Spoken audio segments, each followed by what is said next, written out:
L-eks Ministru Tonio Fenek tilef kawża ta' libell li fetaħ kontra l-Ministru Konrad Mizzi wara li qal li ħassum mal-afamad b'diskors li kien għamel waqt il-programm Sibt il-Punt fuq One Radio dwar is-serq tad-dawl fi frar ta' 4 snin ilu. Il-qorti qiset li mill-provi li tresqu l-qorti l-Ena Malta kienet ilha għal ħafna snin dbati minn telf taħlas ta' kull ma tiġġenera bħala enerġija. Uffiċjali tal-Ena Malta xedu li għalkemm kien hemm indikazzjoni mill-esperti dwar dbabis fl-arloġġi tad-dawl, l-Ena Malta taħt Tonio Fenek baqgħet ma għamlet xejn dwar il-konklużjonijiet tal-esperti. Ċif rappreżentati fil-qorti juru li kien biss meta l-Ena Malta għaddiet fidejn il-Ministru Konrad Mizzi li bdiet tiġi indirizzata l-problema tas-serq tal-elettriku.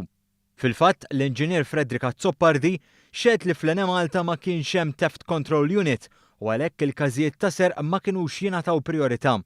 Il-qorti preseduta mill-Maġistrat Francesco De Pasquale innotat li l-kummenti tal-Ministru Mizzi kienu korretti peress li r-riżulta li s-serq tal-elettriku fi żmien Fenek kien kbir u s-sistemi li ddaħlu biex jindirizzaw is-serq ma kinux qed jintużaw kif suppost.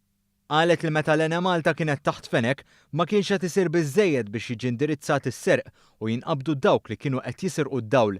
Il-Maġistrat De Pasquale qal li Fenek ma jistax iqis il-kliem li saru fil-konfront tiegħu mill-Ministru Mizzi bħala libellużi u malafamanti peress li kienu biss kritika ta' dak li kien qed isir fil-passat. Kritika li skont il-qorti kienet imsejsa fuq fatti sostanzjalment veri u provati. Fid-deċiżjoni tagħha, il-qorti ċaħdet il-libell ta' Tonio Fenek u ordnatlu jħallas l-ispejjeż kollha tal-kawża.